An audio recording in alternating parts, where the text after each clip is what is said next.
sini saya akan menjelaskan tentang senyawa kompleks dan larutan penyangga atau buffer.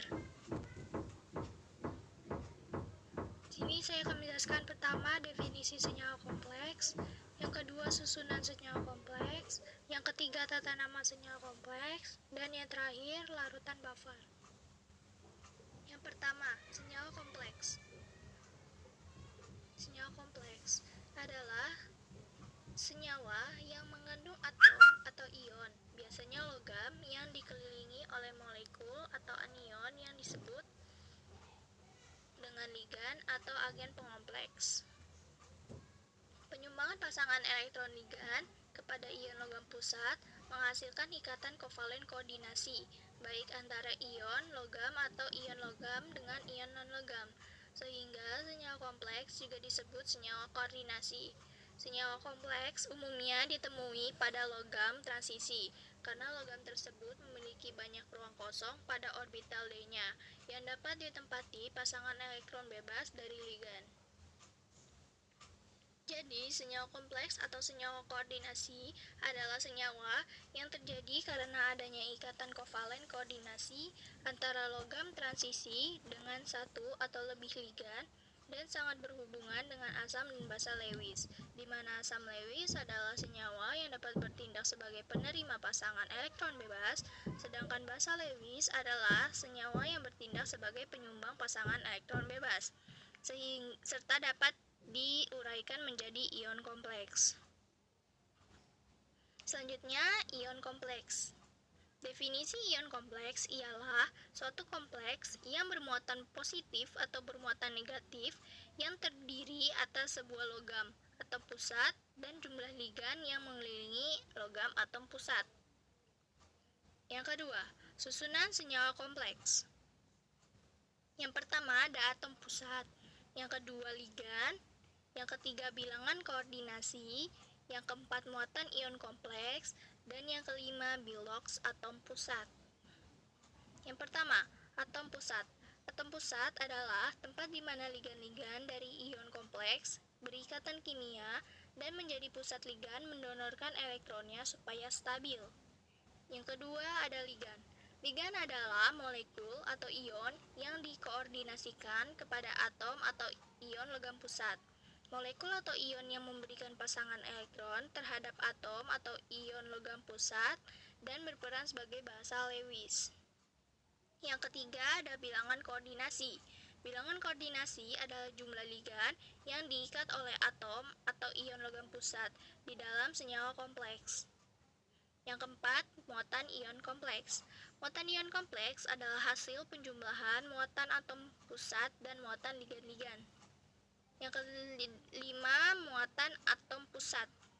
Muatan atom pusat menyatakan muatan listrik positif atau netral yang dimiliki logam dalam ion atau molekul kompleks sebagai hasil selisih di antara muatan ion kompleks dengan semua muatan dari molekul atau ion yang terkoordinasi pada logam pusat tersebut. Macam-macam ligan. Di sini ada tabel macam-macam ligan dari jenis monodentat dengan banyaknya atom donor 1 dan muatan ligan ada netral dan min 1. Ligan yang termasuk jenis monodentat yaitu H2O dengan nama aqua, NH3 dengan nama amin, CO dengan nama karbonil, NO dengan nama nitrosil, F- dengan nama fluoro, Cl- dengan nama kloro, Br- dengan nama bromo, Cn- dengan siano, OH- dengan nama hidrokso, I- dengan nama iodo, NO2- dengan nama nitrito, NO3- dengan nama nitrato, dan SCN- dengan nama tiosiano. Yang kedua, jenis bidentat dengan banyaknya atom donor 2 dengan muatan ligan min 2. Ligan yang termasuk jenis bidentat yaitu SO42-, S2O32-, C2O42-, CO32-, O-, RCOO dengan karboks atau karboksilat, R2NCOO atau ditiokarbonat. Yang ketiga ada jenis polidentat dengan banyaknya atom donor 2 dengan muatan ligan 0. Ligan yang termasuk jenis ligan polidentat yaitu EN dengan nama etilendiamin dan ETA dengan nama etilendiamin tetraasetat. Di sini ada rumus senyawa kompleks. Bisa dilihat A-nya itu sebagai atom pusat, X-nya itu sebagai ligan, M-nya itu sebagai bilangan koordinasi, dan N-nya itu sebagai muatan ion kompleks. Di sini ada contoh FnCN6 3- dengan Fe itu sebagai atom atau ion pusat, Cn sebagai ligan, angka 6 di sini sebagai bilangan koordinasi, dan muatan ion kompleks itu -3. Sini ada contoh juga CuH2O4 plus 2 dengan Cu atom pusat, H2O sebagai ligan, angka 4 sebagai bilangan koordinasi, dan plus 2 sebagai muatan ion kompleks. Yang ketiga ada tata nama. Tata nama menurut aturan IUPAC yang pertama itu adalah tentukan bilangan oksidasi atom pusat. Yang kedua, diberi awalan ion jika dalam bentuk ion kompleks. Yang ketiga, jumlah ligan diberi awalan mono, di, tri, tetra, dan sebagainya.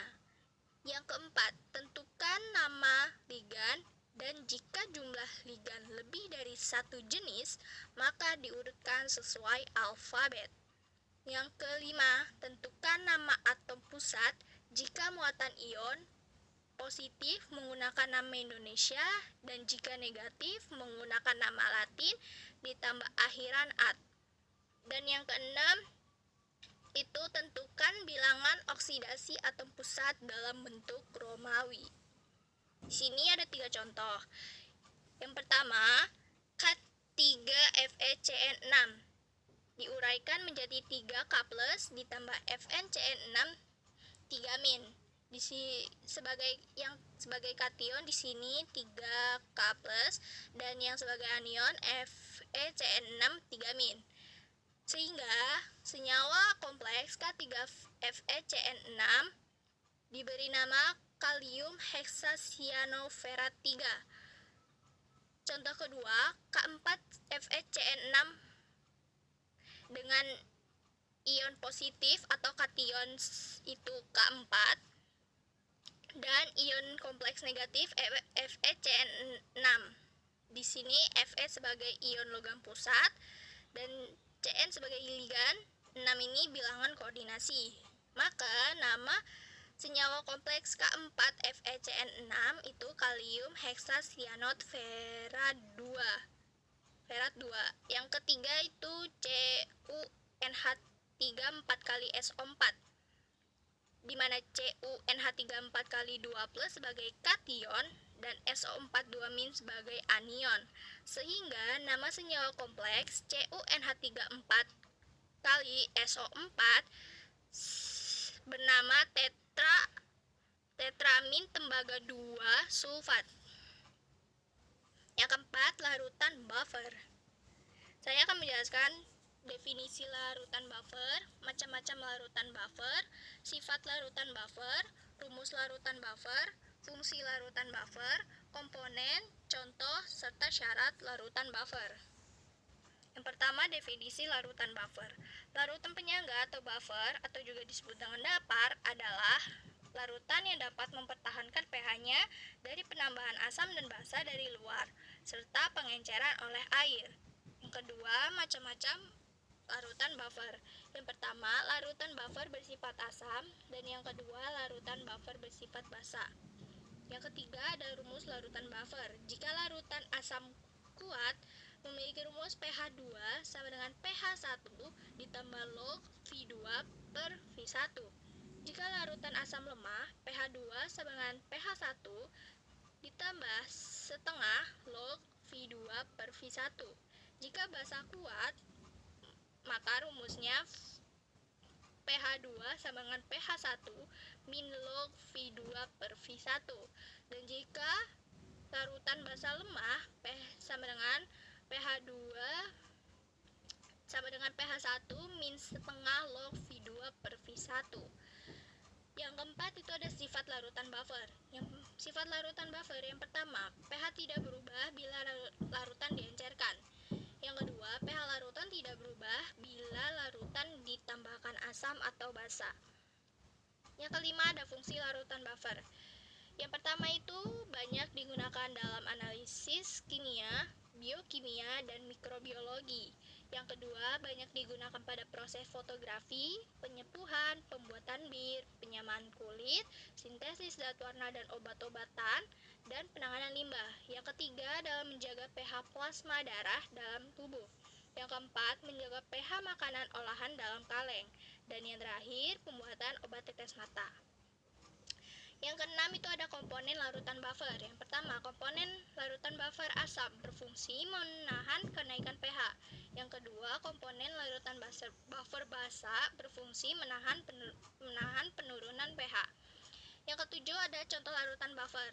Contoh larutan buffer asam yaitu CH3COH sebagai asam lemah dan CH3COO- sebagai basa konjugasinya. Yang kedua ada contoh larutan buffer basa yaitu NH3 sebagai basa lemah dan NH4+ sebagai asam konjugasinya. Terakhir, syarat larutan buffer. Syarat larutan buffer yang pertama, larutan buffer hanya terbentuk dari yang pertama asam lemah ditambah basa konjugasinya, yang kedua asam lemah ditambah basa kuat, yang ketiga basa lemah ditambah asam konjugasi, dan yang terakhir basa lemah ditambah asam kuat. Syarat yang kedua itu bahan pendapat tidak boleh mengganggu pada penan. Dan syarat yang ketiga yang terakhir, daya tahan pendapar harus cukup besar. Pada peniteran dengan menggunakan ETA, reaksi pengionan ETA sangat dipengaruhi oleh pH. Dan larutan pendapar digunakan untuk menjaga agar pH tidak turun dengan logam selalu dibebaskan oleh H-. Sekian dari saya, dilanjutkan oleh teman-teman saya yang lain.